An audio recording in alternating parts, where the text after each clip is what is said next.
Puis nous parlons ce matin de la deuxième session donc du comité de pilotage du comité de suivi et de pilotage. Donc cette deuxième session, Emmanuel Loy, allez-y. Alors il y a eu cette deuxième session. La première s'était tenue il y a un mois, le 12 juin 2023. Donc vous savez, à la création, c'est vrai que la disposition avait été biaisée. Sinon, à la création de ce comité de suivi par disposition légale, il était prévu que à chaque un mois que ce comité de suivi et d'évaluation du cadre de dialogue se retrouve afin de voir quelles sont les avancées, quelles sont les perspectives et qu'est-ce qu'il faut faire pour mener à bien le processus de retour à l'ordre constitutionnel. Puisque naturellement il y a 10 points du chronogramme qui doivent être épongés et le ministre Mody Condé a fait une certaine communication. Il y a une chose quand même que j'ai pas trop comprise par rapport à la tenue de cette session. Elle a été faite à huis clos. On ne sait pas réellement ce qui a été dit là-bas. On ne peut que s'en tenir à ce que le ministre Mody Condé a dit et en substance sur les différents éléments qu'il a rapportés, c'est que premièrement pour ce qui est du recensement général des équipements, du recensement général plutôt d'habitation de la population, les équipements ont été réceptionnés par l'Institut national de la statistique, dont on va parler naturellement, qui a fait sa première session, je crois, en début de semaine. Évidemment. Il y a aussi des agents pour le recensement général qui ont été recrutés. Et il a aussi abordé la question du RAVEC, c'est-à-dire le recensement à vocation d'état civil. Pour ce recensement, il faut dire que plusieurs sous-activités ont été réalisées et sans pour autant préciser quand même en quoi consistent ces sous-activités-là, qu'en est-il. Mais il a quand même précisé que des sous-activités ont été réalisées et que la loi portant régime d'état civil en Guinée et la loi portant d'identification des personnes physiques en République de Guinée, ces deux avant-projets-là ont déjà été amenés au CNT et que celui-ci, cette institution là devra se pencher là-dessus et l'adopter. Toujours dans ce cadre de ce compte rendu, il a aussi mentionné que des appels d'offres pour la construction des centres intégrés d'état civil, c'est dans le processus du recensement du recensement à vocation d'état civil. Il a aussi informé que les appels d'offres pour l'acquisition des kits pour les élections, on sait que la transition va forcément déboucher avec les élections locales, législatives, mais aussi présidentielles. Donc il y a déjà un appel d'offres qui a été lancé afin d'octroyer les kits pour ces élections. Sauf qu'à ce niveau, rapidement, si vous me permettez d'ouvrir une petite brèche, je m'interroge parce que très récemment on a vu la Guinée qui a porté main forte je ne sais pas si c'est à la Sierra Leone pour les élections comme toujours et qui a porté secours à travers des kits. Je ne comprends pas qu'on ait besoin d'un certain nombre de choses et qu'on joue au bon samaritain. Ça n'aurait pu nous économiser en tout cas de l'argent quand on sait qu'il y a assez de choses. C'est la diplomatie. L'État communique de façon diplomatique aussi. Oui. Voilà. Ça c'est votre façon de voir les choses. Je continue mon compte rendu. Sinon sur les finances, on a parlé d'un total de 550 milliards qui ont été dégagés par le gouvernement. On sait qu'il y a à peu près 6 000 milliards, c'est cela l'objectif. Sur les différentes activités déroulées par le chronogramme et là-dessus c'est 550 milliards qui ont été mobilisés et il a profité pour faire un appel aux partenaires. Évidemment qui étaient d'ailleurs autour de la table. Absolument, les diplomates, les représentants des institutions afin que ceux-ci-là se retournent vers leurs responsables pour que les engagements soient matérialisés à travers une aide. Donc substantiellement, je pense que c'est ce qu'il faut retenir. Sinon qu'il y a aussi la CEDEAO à travers son représentant Louis Blaise qui a quand même annoncé, qui a déclaré que pour la CEDEAO, en tout cas pour le représentant qu'il est, la transition, le chronogramme était en train d'être bien déroulé et que les choses sont dans la normalité. Aux grandes dames de politique. Aux grandes dames de politique. Voilà, Caps, est-ce qu'il faut se dire que cette deuxième session, c'est parti pour une avancée quand même du chronogramme des 10 points du chronogramme de la transition? Mais vous savez, ça c'est le regard de ceux-là qui travaillent dessus et qui viennent nous partager ces choses-là. Après, directement au niveau de la population, c'est des là. Mais moi, quand même, il y a un point essentiel qu'il faut... Il faut le dire, on a tenté d'avoir le ministre Mori Kondé. Malheureusement, il n'a pas daigné décrocher, en tout cas au téléphone, parce qu'on voulait le confronter à tous là, mais malheureusement, on n'a pas pu l'avoir. Allez-y. Voilà, moi, ce que j'ai envie de rappeler, en fait, c'est quelque chose de très important. Vous savez, aujourd'hui, il faudrait que même la CEDEAO, avec les propos diplomatiques qu'ils ont, il faut qu'ils fassent attention, en fait. Si, d'un côté, la CEDEAO, lors des dernières rencontres, appelle à ce qu'il y ait un dialogue inclusif au niveau de la Guinée, au même moment, cette même CEDEAO-là, à travers leurs représentants qui se trouvent sur la Guinée, se permet justement de dire que le chronogramme est en train de se dérouler dans de très bonnes conditions. Mais le représentant ne peut pas mentir. Mais Cap, selon ce que Mori nous a dit, parce que c'est le compte rendu de Mori qui est là. Il a prononcé pratiquement la même phrase que Mori.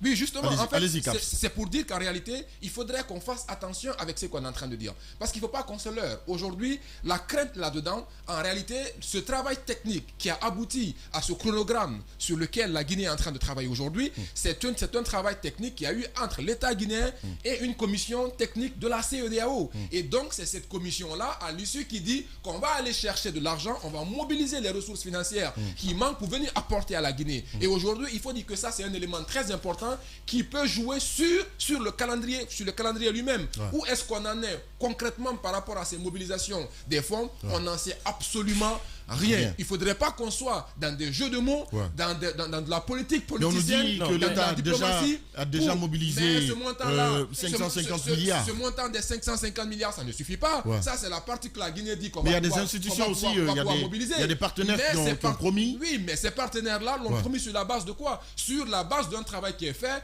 par ce que la CEDEAO porte. C'est la CEDEAO qui dit qu'on va aller chercher de l'argent pour vous et vous mettre à disposition, parce qu'en fait il faut de la garantie, et je pense que la CEDEAO représente cette garantie là, et c'est pour dire à l'État guinéen qu'à un moment donné il faut savoir donner la priorité aux choses, il faut savoir prioriser les choses, au lieu de se mettre dans des projets de développement. On est là, on est dans une transition. Et la performance d'une transition ou la validation d'une transition ou la fin d'une transition, c'est forcément l'organisation d'un processus électoral qui puisse être inclusif et qu'on ait des résultats acceptés de tous. Et c'est justement ce qui permettra de juger et de dire que cette transition, elle a réussi. Mais à l'allure des choses là, il faut qu'on fasse très attention, et je vais appeler justement le président de la transition à faire très attention par rapport à toutes ces choses qui sont en train de se faire. Et il faut dire également au CNT que ces deux projets de loi, il faut qu'on accélère ça, parce qu'il y a quand même un danger qui est là et il ne faut pas encourager ce danger-là. Et c'est quoi en réalité? Aujourd'hui, on en discutait la dernière fois ici avec Dr Makale. Vous avez des gens qui ont leur carte d'identité, qui ont des numéros d'immatriculation spécifiques par rapport à leur carte d'identité, et vous avez des gens qui ont des numéros d'identification spécifiques par rapport à leur passeport. Et donc, ce qui voudrait dire qu'un individu donné... Ils ont deux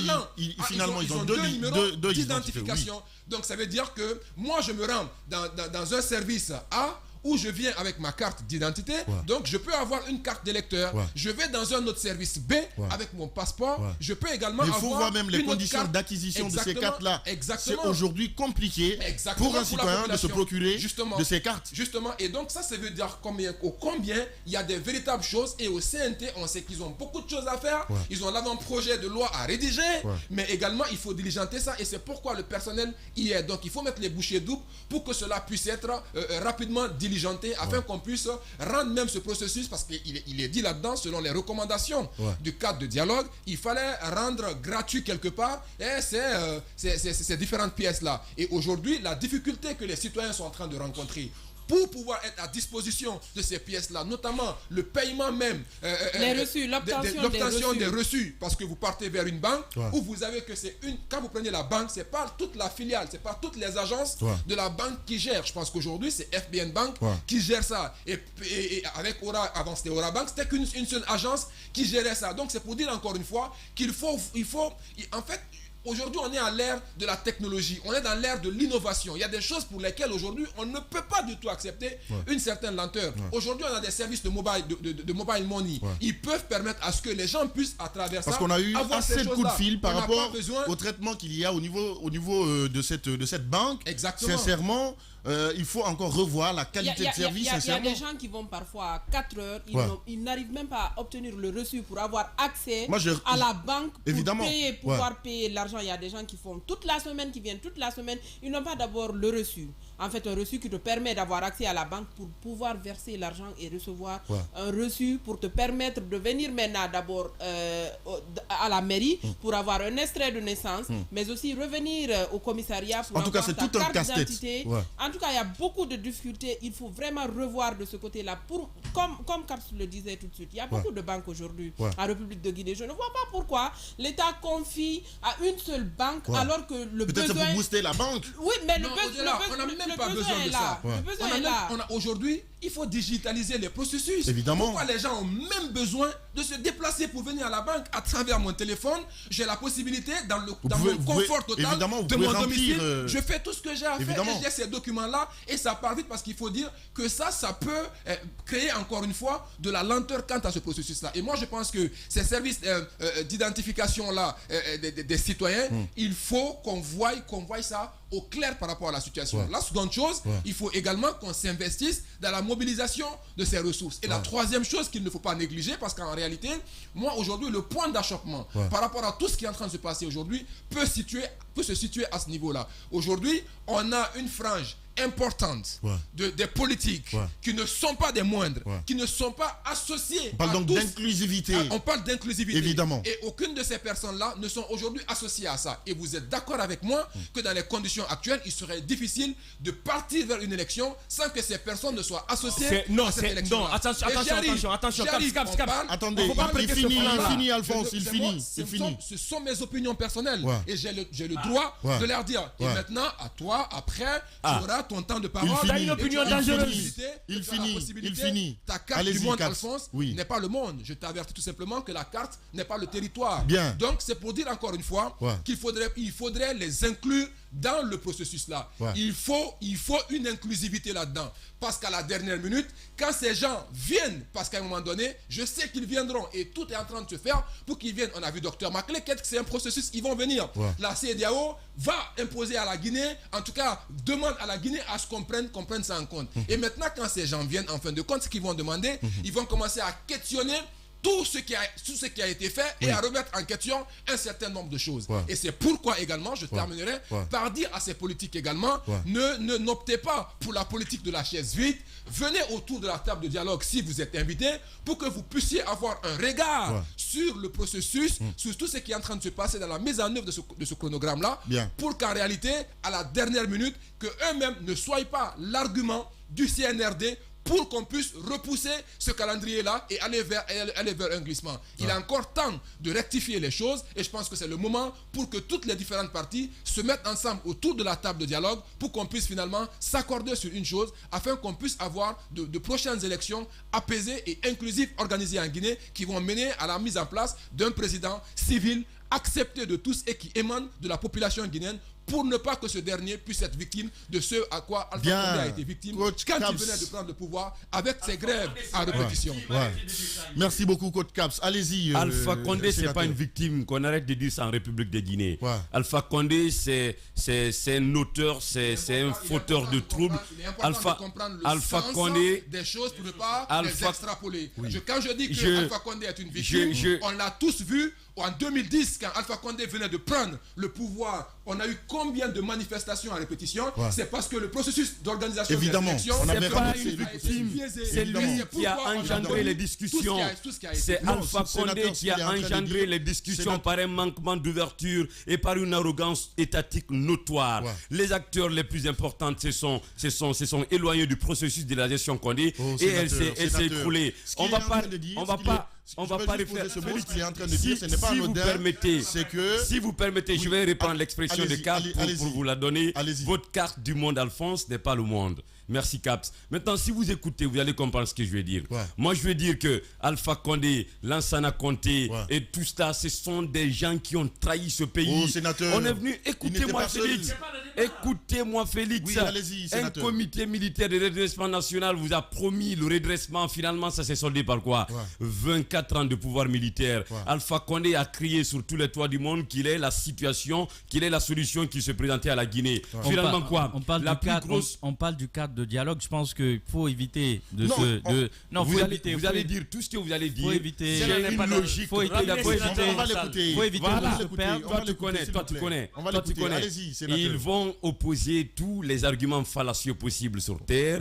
Ma ligne de conduite est là. Mon argumentation, elle part d'un amorce pour déboucher à un épilogue de sens. Allez-y. Maintenant, si vous écoutez, vous allez comprendre. Je parle parce que je suis déçu ce matin. Et il est très difficile d'analyser la transition du CNRD. Très difficile, pourquoi? Parce qu'à un certain moment, le CNRD, entre guillemets, c'est le diable. Mais quand j'analyse aujourd'hui la marche de la transition sur l'épilogue de la transition, moi j'estime à près de 70% les bonnes intentions de CNRD de léguer la Guinée une république digne de nom, pas cette république souillée par la révolution, pas cette république piétinée par le pouvoir militaire de Conté, et surtout pas cette république déchirée et larbinisée par l'accident, par la gestion accidentelle d'Alpha Condé. Je ne parle pas de ça. Je crois fermement que le CNRD, si on analyse certaines petites actions entre guillemets qu'il pose sur la gestion et la marche de la démocratie, on aura des failles. Oui, on a des failles sur le terrain des droits de l'homme. La copie. Est-ce que pour vous, le CNRD est sur la bonne marche, oui ou non? La copie. Je ne suis pas dans un tribunal militaire où est ta tête, voilà ma tête. Oui, mais vous allez laisser que je déroule ce raisonnement. Allez-y, Félix. Le CNRD sur le terrain administratif et sur les élections, je crois que c'est le meilleur exemple de transition ouest-africaine. Bien. Je vais vous expliquer. Oui, je vais vous expliquer. C'est son avis. Allez-y. Heureusement que personne n'a le pouvoir de noter ça. Bien, on va y aller. Sur l'enseignement, l'éducation, sur les élections, la marche démocratique, sur les intentions d'intégrité. On va le laisser terminer, Caps. Très bien. Je refuse d'être dans une analyse sectorielle. Mon analyse est étalée sur tous les compartiments de la transition. Maintenant, il faut... on va revenir aussi au sujet, c'est important. On revient au sujet. On revient au sujet tout en signifiant à Caps qui ne sait pas lui le modérateur et qu'il est important d'écouter dans un débat. Maintenant, on continue. La transition conduite par le CNRD sur le terrain politique, je crois que c'est une lourde charge endossée par le ministère de l'administration du territoire et de la descente de MATD. Pourquoi je dis que c'est l'un des ministères qui se comporte... Je ne parle pas du ministre, s'il vous plaît, je parle du cabinet. Moi, j'ai pris quelques documents, quelques données, j'ai scruté quelque chose au sein de ce ministère. On a mis des choses à ma disposition, tout comme au ministère de l'Enseignement supérieur.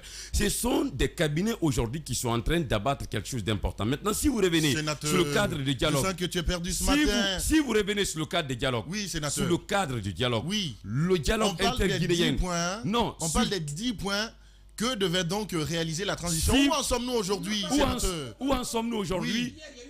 Évidemment. Le ministre a rendu des comptes. Je suis dans une rédaction politique, je suis informé de ça. Donc si vous prenez les 10 points du chronogramme de la transition, vous allez vous rendre compte de quelque chose de très intéressant.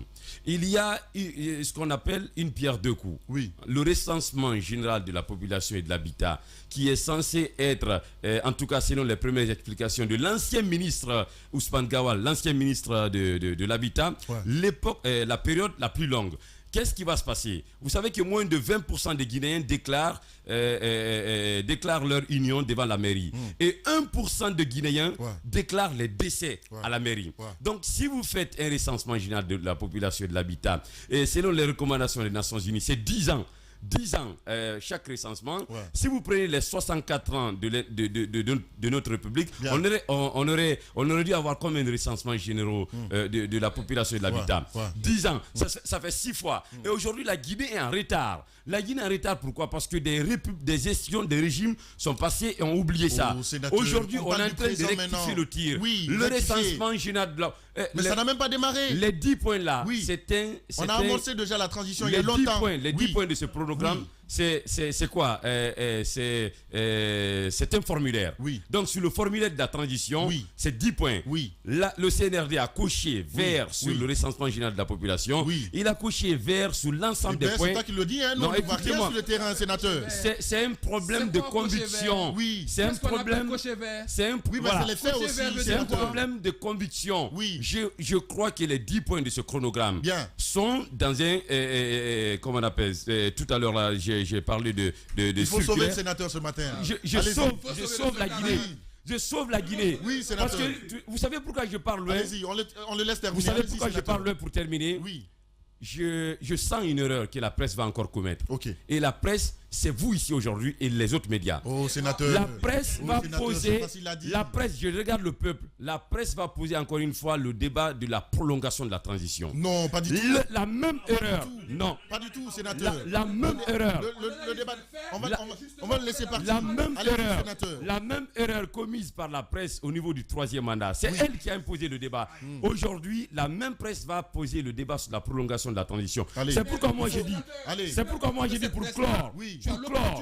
C'est pourquoi j'ai dit pour clore. Le CNRD, excepté le terrain des droits de l'homme, excepté le terrain des libertés fondamentales, mais sous les 10 points du chronogramme pour le retour à l'ordre constitutionnel, la copie est propre. Bien.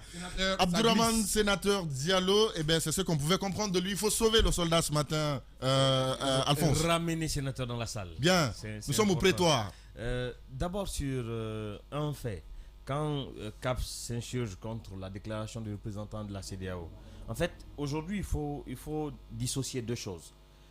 C'est les statistiques dont nous disposons et la réalité de ceux qui sont en train de mettre en œuvre le chronogramme. La CEDEAO est un partenaire de cette transition.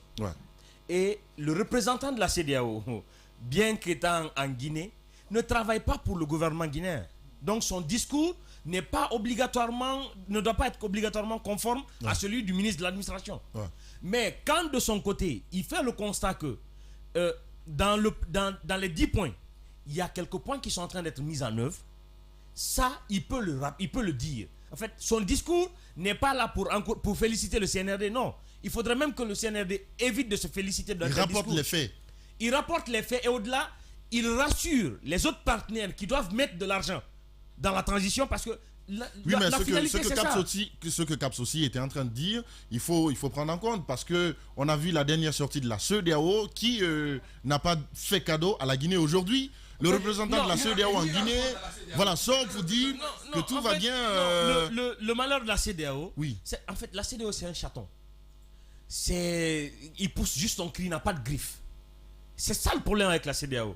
Et aujourd'hui, le discours du représentant de la CEDEAO en Guinée, c'est une manière d'attirer les partenaires, les autres partenaires réticents encore à investir dans la transition, à venir nous sortir de ce processus-là. Quand on nous rappelle qu'on a eu 500 milliards de mobilisés, sur combien? 500 000 milliards à mobiliser. Donc, en fait, aujourd'hui, il faut rappeler que ce discours ne permet pas au CNRD de se féliciter de l'évolution, non. Il le fait pour permettre aux partenaires réticents de venir contribuer à la sortie de la transition. Et ce processus-là, en fait, il ne faut pas qu'on fustige. Non, il ne faut plus aller vers. Et aujourd'hui, mettre en place, parce que le sénateur a indexé la presse tout à l'heure, à un certain niveau, la presse est en partie responsable de ce qui ne marche pas. Comment ça, Alphonse? Non, notre problème majeur, c'est qu'on est toujours dans le constat. La presse est toujours dans le constat.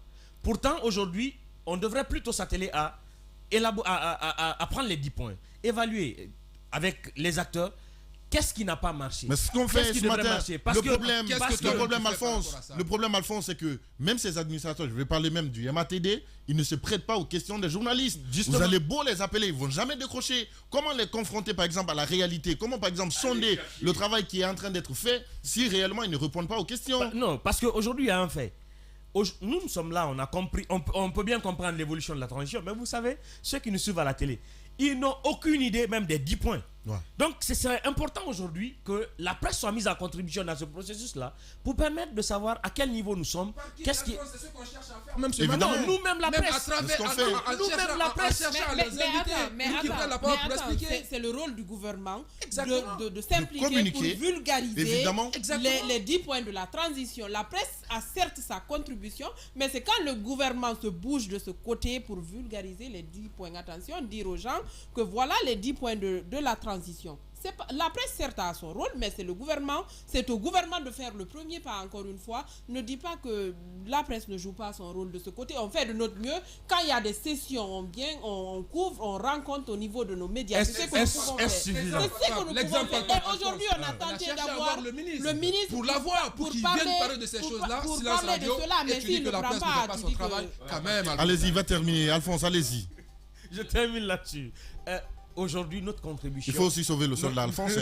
Oui, ce matin. Ouais. Allez-y, Alphonse. Je souffre du syndrome de sénateur. Allez, en fait, allez-y. Ce qu'il faut rapidement rappeler, quand je parle de la presse, aujourd'hui c'est important. Il faudrait qu'on s'attelle désormais à mettre les projecteurs sur ce qui a été fait et sur ce qui reste à faire. Mais de là, comme le dit Caps, il faudrait que les acteurs répondent. Parce que c'est pas faux qu'on a tenté de joindre pendant toute la soirée d'hier le ministre de l'administration du territoire afin de communiquer là-dessus. Mais la transition ne se fait pas sans ces acteurs-là. Et la presse essentiellement. Alphonse Mara, nous allons revenir dans la deuxième partie de cette émission avec vous, Aoula Tousso, pour votre propos par rapport à la gestion donc de ces 10 points du chronogramme de la transition. Restez avec nous le temps d'une courte pause et on revient derrière. Nous étions avec Aoula Tousso, oui, Aoula Tousso, par rapport à ce chronogramme de la transition. Donc, ça a été déjà dit, c'était la deuxième session, en fait, autour de la rencontre sur le comité. Mise en œuvre plutôt du chronogramme de Emmanuel est déjà revenu.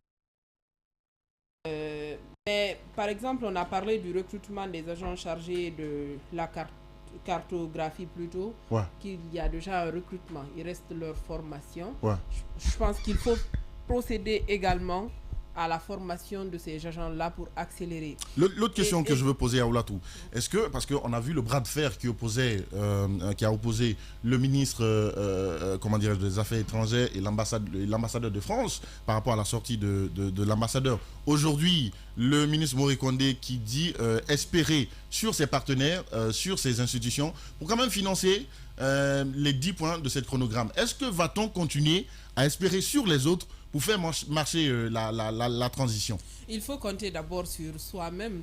Lorsque vous avez envie, par exemple, d'acheter une maison, ou bien vous avez envie de vous marier, ne faut pas compter sur ce que les autres vont vous amener comme contribution. Il faut d'abord se préparer, maintenant attendre le reste, parce que ce n'est pas une obligation. C'est quand ils veulent, c'est quand les moyens les permettent qu'ils viendront pour vous assister. Encore une fois, il faut que les autorités soient vraiment prêtes côté financier et qu'il y ait également une volonté de mener à bien ces 10 points, en tout cas du chronogramme de la transition. Il ne suffit pas juste de nous dire que oui, on attend les partenaires, non. Et nous, qu'est-ce qu'on fait? Qu'est-ce qu'on doit faire? Il faut remplir d'abord les conditions de ce côté pour après crier partout que les partenaires, on attend que les partenaires se bougent. Bien, Aoula Tousso, le Before des GG se poursuit. Sur Radio Espace et Espace TV, le Before GG. Toute l'actualité brûlante, politique, économique, des enquêtes inédites, c'est le Before Grande Gueule. Félix Milimono, Aoula Tousso, Mamoudou Babila Keita, Djiba Milimono, Emmanuel Loua, Kabz, Djibril Ba forment le Before GG.